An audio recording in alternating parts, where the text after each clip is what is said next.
Hello and welcome to Edinburgh Business Stories. EBS is hosted by myself, Alex Richards of YOURGB, a video production studio based in Edinburgh and Bristol, and Alan Smith of Action Coach, providing business coaching throughout Edinburgh and the Lothians. If you aren't already, remember to subscribe, and I hope you enjoy this upcoming episode of Edinburgh Business Stories.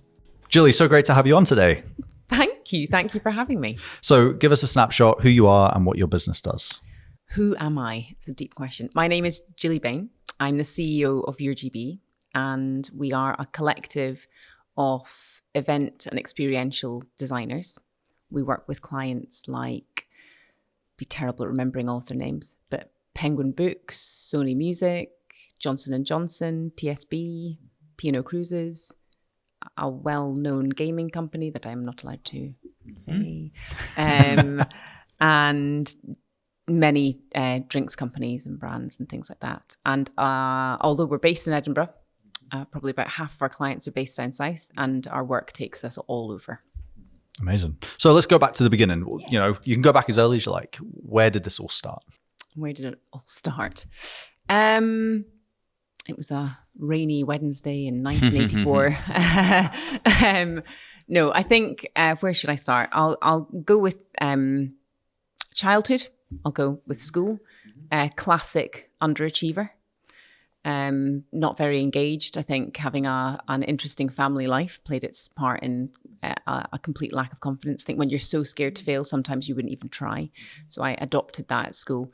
And it was after school and finding my light, so to speak, in terms of acting and getting recognition from one, lovely teacher. I think you were saying your wife's a teacher. I think it's one of the most important things in the entire world, because it just takes one to recognize something in somebody to completely change the trajectory of that child's life. And that happened to me. So good on your wife for doing that for kids. So it was really the only thing I got recognition for. And so therefore I felt I'm going to do that. That's going to be my life. I'm going to be a famous actress. I'm going to nail it. And studied it, did a few plays, just on the Fringe a couple of times, all that sort of thing. And then couldn't get any other work. So I'm admittedly a failed thespian and needed a job. And it was in the days of newspapers. Do you remember? No, you're too young.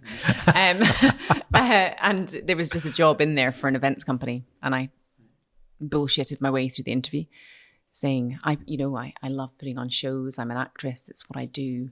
So I'm going to love doing events. And as much as at the time I didn't believe it, it was very much a self-fulfilling prophecy.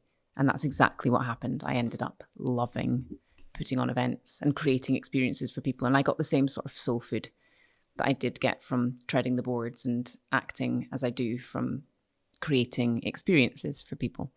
And it's all because you're pleasing an audience. It's all very audience-centric. So there was nice alignment there. I worked my way up through that company. I learned so much from it. So much of what I thought was wonderful and a lot of what I didn't think was great. And in those days, they didn't have a word for culture. It wasn't a thing. It was first in, last out, get promoted. It was tough. And mental health wasn't a thing. There was no sort of boundary set or care in agency land. It was just you worked and you were there regardless of hours and things. And that was quite mad. And a lot of the work that I did was, as much as it was taking me all over the world, and it was really fabulous work. And I've got great admiration for the ladies that ran that business. It was a lot of the same thing. You were sort of dealing with, day delegate rates for big money clients. And those were the days where, pre-crash, our client RBS at the time, wow, were those budgets fantastic. But you were doing the same things, and you were kind of put on one client and you would work on that client for a year, 2 years. So a lot of what we do at YOURGB now is about thinking about our team and trying to keep their work portfolio eclectic.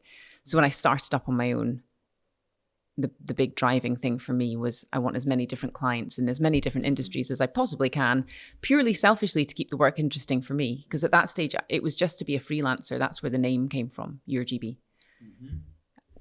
Gilly Bain, if I work with you, I'm yours. Now, it's not to do with me at all. I don't do a lot of the do. And yeah, I've totally lost my train of thought there. That's so funny. I didn't even realize. I didn't even make the connection between. Did you think it was GB, as in Great Britain? Yeah. Yeah. Sorry. No, I'm delighted by that. But in some ways, you're like, oh my God, are people going to think that's affiliated with GB News? Oh, So interesting. it is- I hadn't done that. I thought Thank Olympics. God, I shouldn't have said that. I mean, I'm planting this. Yeah, seed. no, I know. I thought Olympics when like your GB, because you think Yes. about the GB team. So that I Yeah, thought yeah, that, so yeah, I guess it still works. But this episode is brought to you by our sponsor, Southside Property Management. Are you managing property in Edinburgh? Then you'll want a team that treats your investment like it's their own. At Southside, they don't just manage, they maximize. From expert lettings and full management to project management that transforms layouts, they help landlords increase rental income and boost long-term return on investment. With transparent fees, responsive service, and a reputation built on trust, Southside are the go-to team for landlords across Edinburgh. Southside Property Management. Property made simple and profitable. Find out more at southsidemanagement.com. Now, back to the episode. So yeah, so you got a job initially with this events company. You learned loads. What was the turning point from, okay, I'm working for this company, to being like, oh, maybe I'm going to set something else up myself? Yeah, good question. I think I had got to the stage where I'd been there, I think it was 5 or 6 years, and I had been promoted, and it was a small company, and I couldn't see what else I could learn. I got to the point where my sort of sponge was fully squeezed and I was wanting more, and it wasn't available to me. And I felt, as is often what happens, a bit of the brain drain. I was like, what, the shining lights of London are calling me. So I decided to go to London. They kept me on in London. So I actually experienced my first lockdown pre-COVID because I was working in a room in London for a company in Edinburgh, not leaving that room. And then I resigned again because obviously that wasn't ideal. And I don't know, I maybe think of myself as a bit of a cat where I'll just leap at something and trust that I'll land on my feet. So then decided to freelance in London for a wee while and got my first break, which was from via an amazing woman, Kira, Irish girl that used to work for leading hotels of the world. And I met her on some fam trip. And I hadn't seen her for years. I think that's what's amazing in life. You can connect with someone and they can remember you. And it's 6 years later, they'll get back in touch and you'll get business out of it. You never know what can come of any relationship you ever create with someone. And she phoned me and she was like, Gilly, I've just had an inquiry come in and you are the only person I know that's mad enough to try and do this. Can I pass your name and number on to this chap? And I was like, yeah, sure, go for it. What's the worst that can happen? And then this terribly well-spoken gentleman phoned me and he's like, Gilly, I've been given your name. My name is Roger Saul. You've probably heard of me. I'm the founder of Mulberry. Wow. Like legit, I know. And I was, on my phone, probably in my jammies in my room at the time, being like, of course, yes, I can definitely help you. And he had got Prince Charles and the Prince's Trust involved and on board about an eco car parade in London. And he was like, it's quite easy. We're just going to close down the mall, but I don't know how to do that, and I need your help. And I'm going to do a parade down the mall with all my cars. And I remember it at that moment, and I've had many moments like that in my career where I've thought, how are we going to do this? How am I going to pull this off? But I'm going to try because it'll be really fun. Yeah. And it was really fun, exceptionally hard work. Like the week later, I was in a meeting in Clarence House talking to them about how many toilets they might need for crowds of X number of thousands of people. And they hadn't even thought about toilets. And I was thinking, oh my God, this is going to be a disaster. And then they got all the celebs involved and it was really mega. And that was before electric cars were even a thing. It was, 15 years ago-ish. Mad. And that gave me the confidence that I needed, the kind of the affirmation that I could do it to myself, that I was capable and I could trust myself to make good calls and do the right thing and create something that I didn't know I could. Interesting. If I go back to what you said right at the start around the teacher as well, then, because there's almost 2 moments there, but the confidence came from the affirmation that I could do it. What was it your teacher said or did that gave you that that first boost? Can you remember? Yeah, I can really clearly. She did a Rabbie Burns poetry competition. I did Taya Loose. This is all coming back to me now. I'm not going to recite it for you, so don't even ask. And it was a competition between the class. I think it must have been primary 6, maybe primary 5, primary 6. And she said it then got distilled down to one kid from each class and then them performing it. And then I won out of our year group. And having never won anything, or, I was one of these people that couldn't pick up a pen in an exam because I was so scared of failing. It was a real moment.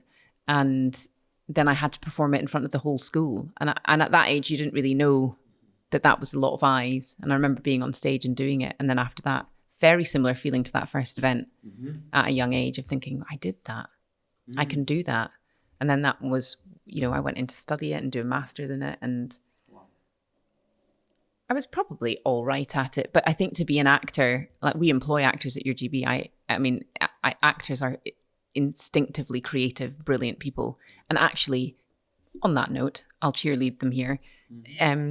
It's such a shame that actors, when they're not acting, are so often only given the options of working behind bars and things because they need the flexibility to be able to go off and do auditions and all that sort of thing. And they're such an incredible asset to us. We've got 2 actors in the team that are absolutely amazing. Yes. Did that answer the question? Yeah, no, it's good. And so obviously that kind of also kicked you on as well. So the Mulberry event, that really kicked you on as well from a confidence level. Yeah. And then I ran out of money. Right. Because it's very expensive living in London. And that was when I decided that I was going to really try and do this myself. And I remember phoning my mum and my grandma to say this was what I was going to do. And I think, generally speaking, family, when you want to make a decision like that, they're worried for you. So sometimes it can be really difficult for them to encourage you to do that because actually they just want you to be in a safe job, getting regular pay with little to no risk because that makes them happy, And I get that, especially as a mum. I definitely can understand that. But it was my grandma that took the leap with me on it, really. And she let me move into her spare room in North Berwick. And that's where I founded YOURGB. And I remember it very clearly because she was watching EastEnders at like volume 59 in the next door room, had burnt her toast. There was that smell of burnt toast in the air. And I paid 25 quid, I think it was, to found a company on Company's House. And I was like, is that it? Yeah.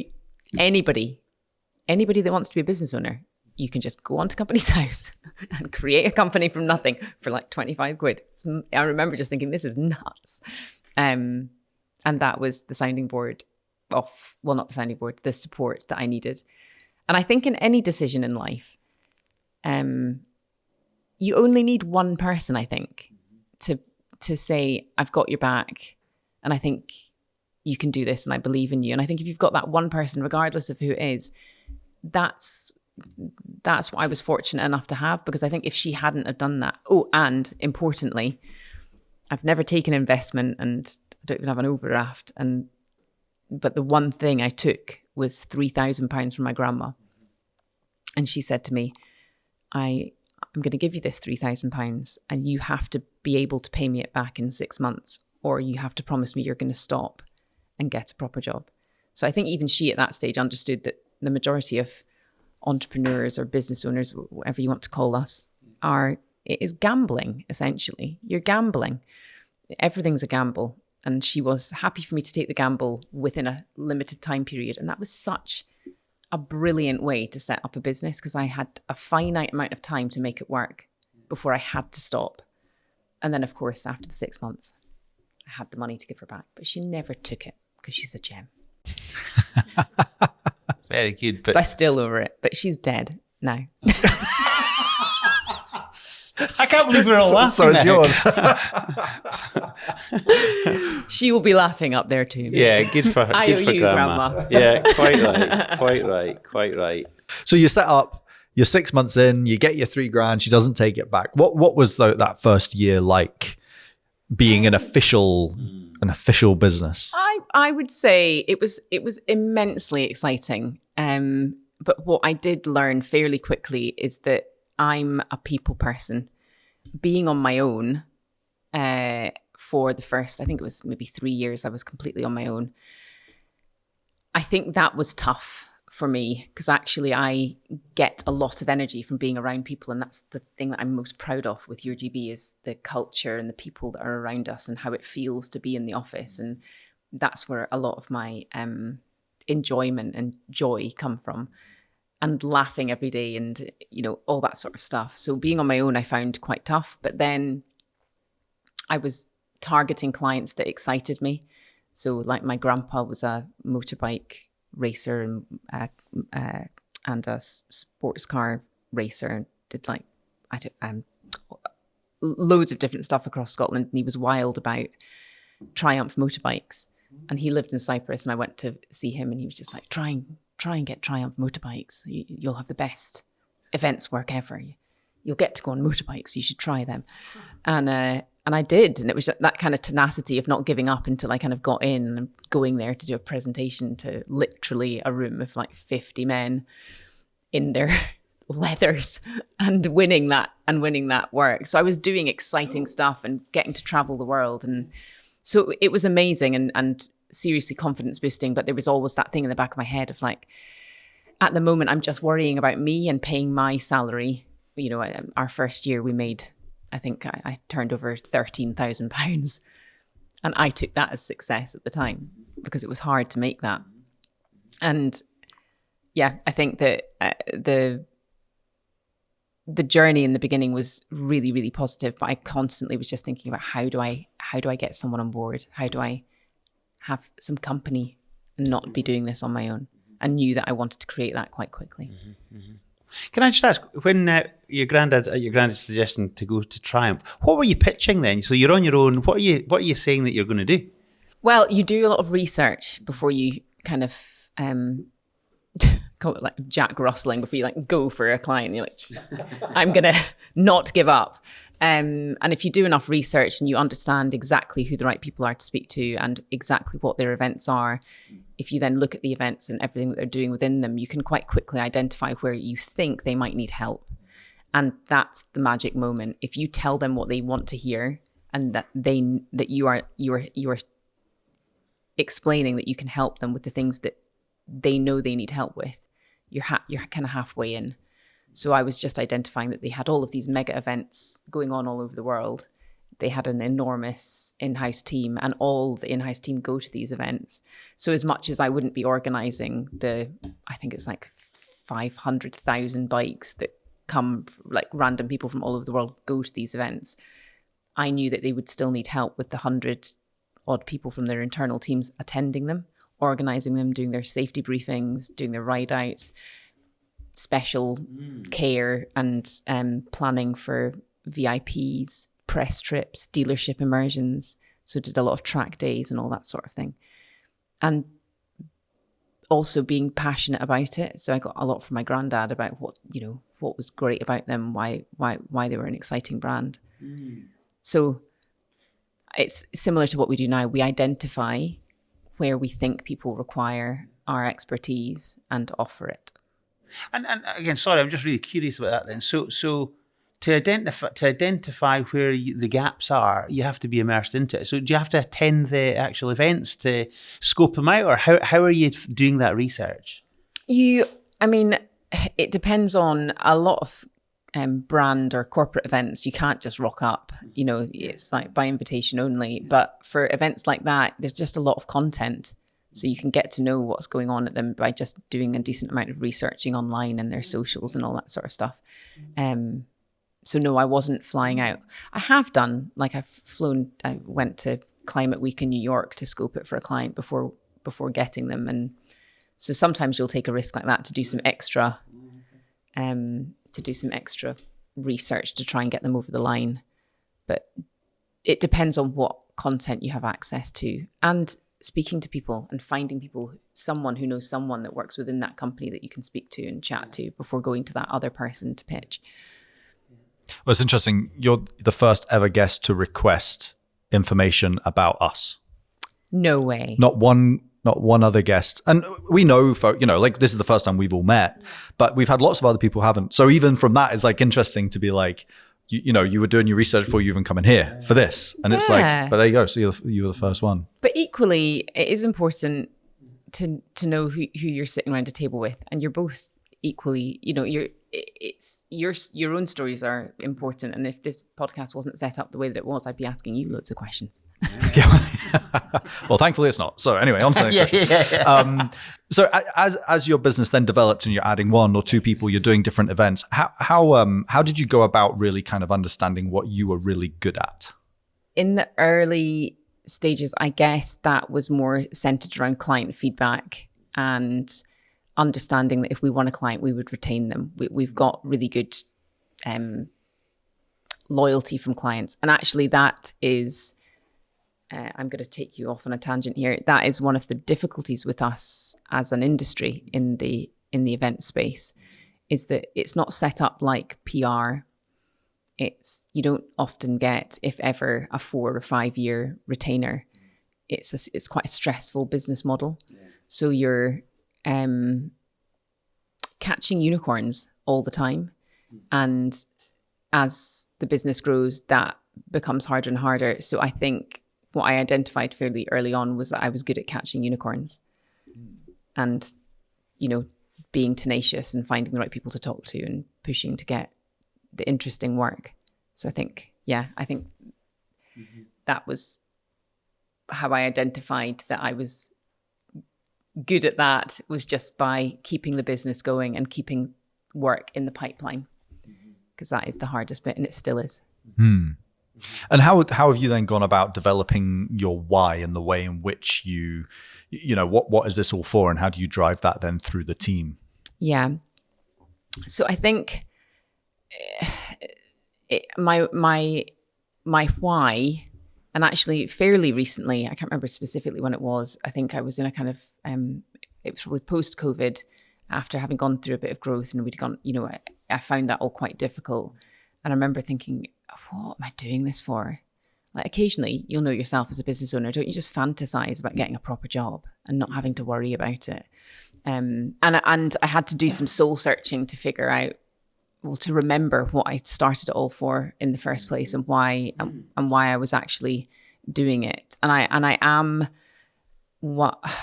I'm ambitious, and I'm excited about success, and I'm excited about growth, but I'm also really grounded by my own irrelevance. Like, I understand how minute we are and how insignificant, people get really locked into their businesses and they're like life and death, and you get sucked into this bubble and you can't see anywhere out of it. Whereas I quite regularly want to pop that bubble and be grounded and know, life is precious, it's short, and you've really got to enjoy every single day. And actually it is success. Of course I want success, but it's not at any cost. I don't want to not enjoy every day and be slugging my guts out and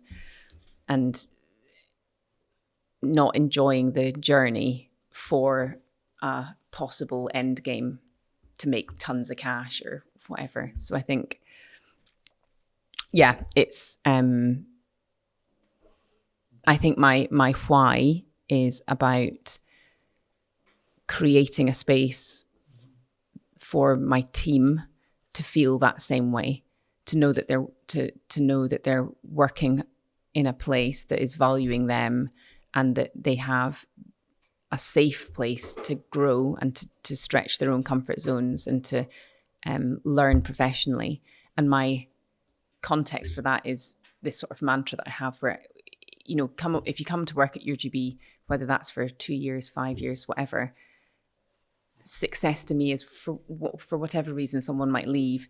If they leave with a stronger sense of self, with a bit more confidence, having grown professionally, that's wonderful. Like, that's great. And so I think that's what drives me now. It's not growth for the sake of growth. It's growth to create more space, to raise the ceiling in our small industry to ensure that our talent doesn't get bored like I got bored, and why I left the company that I was with, and to ensure that everyone's getting a really interesting portfolio of work and not just getting stuck on one client and having to do that type of event. By the time someone has been at YOURGB for 5 years, there shouldn't be anything in our industry that they can't do because they will have done it all. And that lights me up. You use a really nice set of words there, grounded by my own irrelevance. I've not heard it phrased like I like that. It's really humble. And I want to kind of set that against almost some of the celebrity that I dare say that you've encountered over your journey. But before that, the other kind of thing just to note was you also said, there's always, one person having your back, and you talked about your teacher, maybe the guy from Mulberry, your gran as well. And it sounds like you're doing that for your team as well, which is having their back, letting them learn and grow. And, and I hope so. I think it's nice. And they've got my back too. I would not be here today if they hadn't have, a special shout out to Katie for that. Yeah. So what did Katie do then? She just told me it was booked. Excellent. Good on Katie. Well done. Which was so nice. And actually just there, it's a two-way street. It's like the mentoring and things I do. People, there's a misconception that mentoring is like, me telling you about what, your advice monster telling everybody what they should do. It's not that. And it's the same as being a CEO. It's a two-way street. I learn so much from my team, and they encourage me and help me grow just as much as I hope I do the same for them. Amazing. So you're building, you're adding people to the team. Was there a turning point where it went from being this is a nice sort of lifestyle business, you and a couple of pals almost building this cool events company, to being like, whoa, I've kind of got this monster machine that needs fed, and I need to keep this thing rolling. Do you remember what that was like and what stage that was? Yes, clearly. I think I started to feel, there's a lovely analogy where it's like you're climbing a ladder, and you're climbing a ladder so fast, and it's almost like you're on a treadmill that's going a bit too fast, and you're climbing it and you're growing. And bit of context in terms of the growth of the company. I'm talking about going from 1 to 15 people in 15 years. I was 25 when I started it.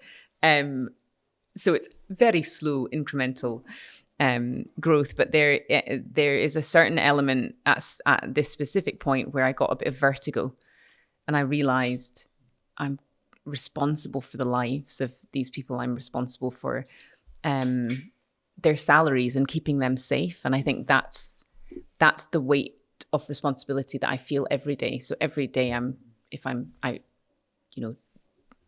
Jack Russelling, I need to actually stop saying that. I think it's a great phrase. It's for that reason, because I don't ever want to be in a position, and I don't even like the word agency. We don't call ourselves that because of the negative connotations that can come with it. Because generally speaking, in the industry, you lose a client, that project team will get made redundant. Like it's a fast moving stream of talent, usually in agencies, and I don't subscribe to that model. I want to always keep my team safe, and if I think that or if I know a client contract's coming to an end, like TSB that we had for 8 years for Pride of Britain, they that contract came to an end because they couldn't sponsor it for any longer. And knowing that was coming, it was absolutely my aim to make sure that we replace that business before that timed out. So if you don't refer to yourself as an agency, what do you refer to yourself as? A collective. It's minorly wanky. No, a collective, a company. Yeah. I just honestly, that's how I see us. As we're a collective of individuals that are extremely passionate about creating experiences and events for people, and everybody's got such different skill sets and backgrounds, and it's the strength of everybody together that allows us to create the work that we do. Everybody's involved regardless of seniority. Mm-hmm. And can you tell us about some of those experiences then? So again, that you've give us some examples of cool things that you've done with cool people, maybe. cool things we've done for cool people. We've done loads. Like we do a lot of work with Pride of Britain, so we did all of TSB stuff on that, and we've just done P&O Cruises, their Pride of Scotland, and we're working on their Pride of Britain sponsorship as well. So that's a really good example of a contract coming to end and me finding who's going to be taking it on. We need to get in front of P&O Cruises with absolutely no contacts whatsoever. So I suppose cool. We'll think about celebrities. Like we've worked with a lot of different celebrities. I am pretty terrible with names, but we've done the likes of like Jodie Kidd and the Dragons and Richard Branson and Patrick Kilty, less positive. Richard Branson was really nice, quite bizarrely humble, drank an insane amount of chamomile tea. Yeah, we just basically had a runner consistently taking him chamomile tea, but he was really lovely and gave everyone time and was just nice. I know, mixed reviews in terms of him generally in the press, but as a human being in a working environment was absolutely lovely. And that was opening his hotel in Edinburgh, right? Yeah. And then, should I tell a negative story? You say what you want to say. It's your podcast. Oh, God. Well, sorry, it's our podcast. It's your episode. Thank you for coming on, lads. YOURGB. I negatively. Well, I can frame this as how the industry has maybe evolved over the years, because certainly I'm an advisor to NOWI, the network of women in events, and the reason that I'm doing that is that it's a really female-heavy industry, right? There's lots of women that work in it because it's seen as quite creative, and that appeals to many young women that are coming into the workforce. But unfortunately, a lot of the agencies and companies are run by men, so there's a lot of women doing the working and a lot of men running the companies, and now he's on a mission to try and help pool talent upwards. So that's wonderful, and that's amazing that that's going on now. Back in the day, in my day, that was much less the case, and it always felt quite sexist, and I think it is still. There's a bit of that still, but this. One celebrity, could I get sued for this? Probably Patrick Kilty, whoever. We were doing a big event for a bank, and it was like 500 majority. Again, at that time, it was just white middle-aged men in the room, and my colleague Fiona, amazing girl, and I had worked. I mean, endlessly hard to create a fairly complex award ceremony and conference. And Patrick was the chosen speaker. And it's wild to think about now, but on stage, in front of the entire room, well, his opening gambit was, could all the men raise their hands?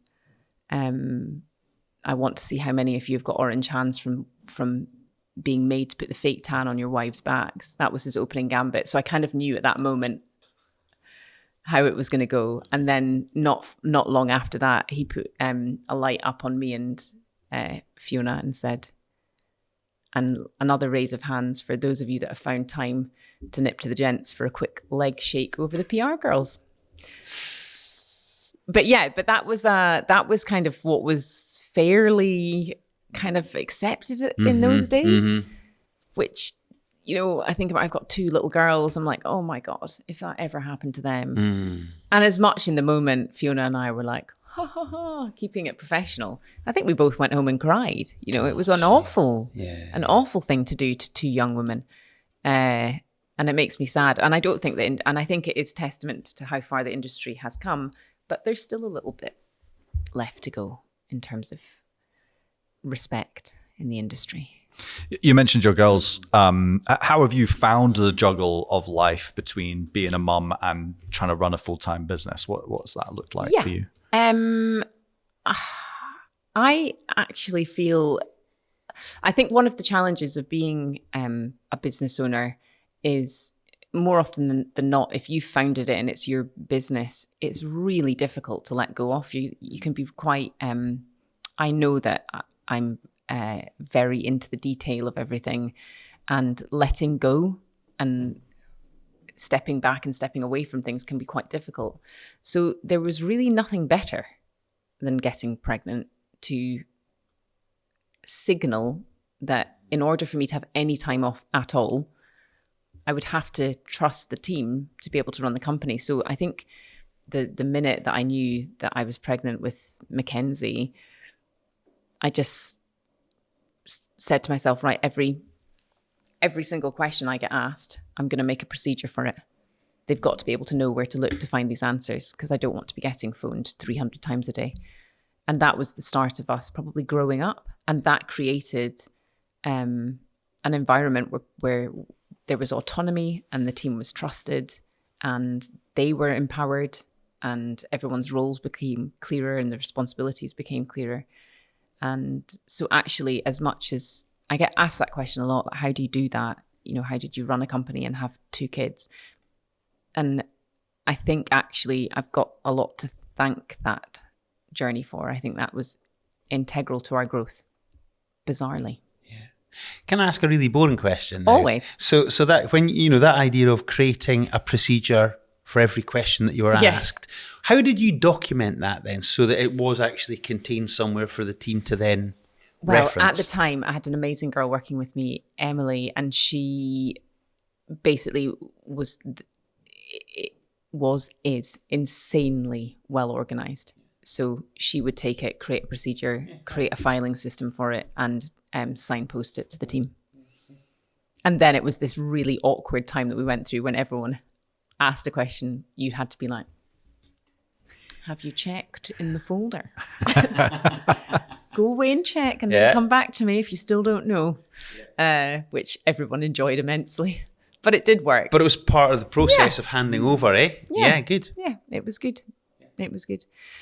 And I feel like I didn't answer your question earlier well enough when you were asking me about the tough times, and I was talking about the vertigo and when that happened, and talking about Emily reminded me of that. And it was actually post-COVID, there obviously was an insane boom in the events industry because everybody wanted to do an event after COVID was done, right? So we went through a fairly, what felt like to me, a fast growth period. And the key moment for me, and the reason I got the vertigo, was because I realized I'd grown the company bigger than the agency I had been with for 6 years. So all of the kind of safe space of everything feeling familiar in terms of size completely changed. And I realized, oh my God, I'm double. I don't know if I'm doing this right. And there was a sort of confidence crisis. And also within that was this stark realization that, what do they call it? I think they call it, is it founder syndrome or something, or growth mismatch, where a company grows, and if you've got people in it that have been with you for a long, long time, and the company grows exponentially, the role that they had by the time the company has grown, actually they don't have the skills required to do that role for that number of people.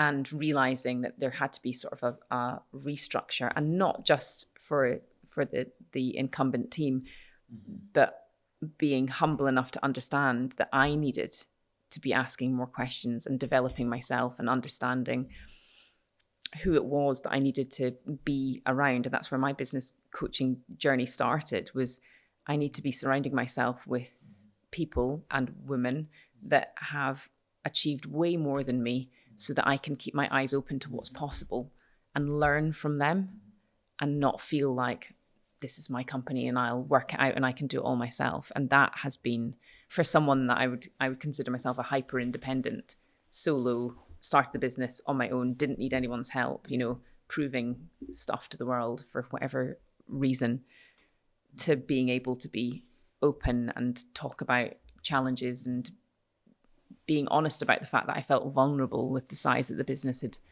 had become. So that answers that question fully. And that really also, for all of those changes that happened in that time and the journey that I've been on in business coaching, has just had such a positive effect on our retention, culture, and everything. Like, it's made a massive impact, but it was tough at the time. Well, it's funny because on the questionnaire we send out, we ask a bunch of little questions, and one of them was toughest moment, and you wrote business growth, and I was like, you must have just written that in the wrong box. But it makes so much sense. Like, how can one of the toughest things be? But as you say, like, that idea of suddenly being in charge of a bigger monster is like, whoa, how do we end up here? It's really interesting. And where do we go from here? And how do we navigate it? And what do I want it to be? I think you get so bogged down when you're not bogged down, because that sounds super negative, but you get submerged in your business. You're so busy doing the do and fighting fires and all of that sort of stuff, that actually taking a moment to take a step back and think about, why am I doing this, and what do I want to achieve, and how do I want this to look in 5 years, 10 years? Finding the space for that is hard. And have you got clarity around, where you do want to get to in that 5-10 year? Yeah, I think it's so funny because I'm so young. No, I don't mean it like that. I started the company so young, and so there's been so much growing up. I was 25, so I've grown up running the business, and it's sort of bent and flexed with me with, having babies and all of that sort of thing. And really now, Finty, my youngest, is 2. This feels the most plugged in I've been, in all honesty, because you're only one person, you're only human. You have a finite capacity of how much you can worry about or think about. So now I'm massively plugged into the business, and that work is top of my agenda, because essentially I know what I don't want. And I know that I don't want to be in my 60s with my taxidermy dog in a wheelchair telling everyone in the office what to do. I need to be thinking about, what am I doing with this company so that it remains successful, so that the next generation can enjoy it, and that actually everything that I've built over the past 15 years doesn't, just peter into nothing as I get old. We ask all our guests, what is your guiding principle in business? I know that kindness is my guiding principle. But what kindness doesn't mean is, it doesn't mean that you're not strong, and that you don't make difficult decisions, and that you don't lead. It's not about being a people pleaser and saying yes to everyone. It's understanding that your responsibility is to the business and everyone in it, not to the individual, and that our job is to keep our people safe, and even within challenges, deal with challenges with kindness. There's one way of doing things, and then there's other ways of doing things, and I always want to look back on however long this journey lasts. I want to feel proud of the way that I've approached everything. And you can't always get it right. I've learned, some tough things along the way. But as long as your guiding principle is kindness, and you're keeping that front of mind, you're not going to go too far wrong, and you're not going to look back on that and be like, I can't believe I did that, or I can't believe I behaved like that. Because at the end of the day, everybody's just trying, aren't they? Like, everybody in their life is just trying to succeed. They're trying to get ahead. They're trying to do well. And if you can create an environment where everyone feels supported and championing each other, then that's the winning combination, really. Amazing. Gilly, thank you so much for coming on, sharing your story, and we wish you all the luck in the future. Thanks for having me, gents. It was an absolute pleasure.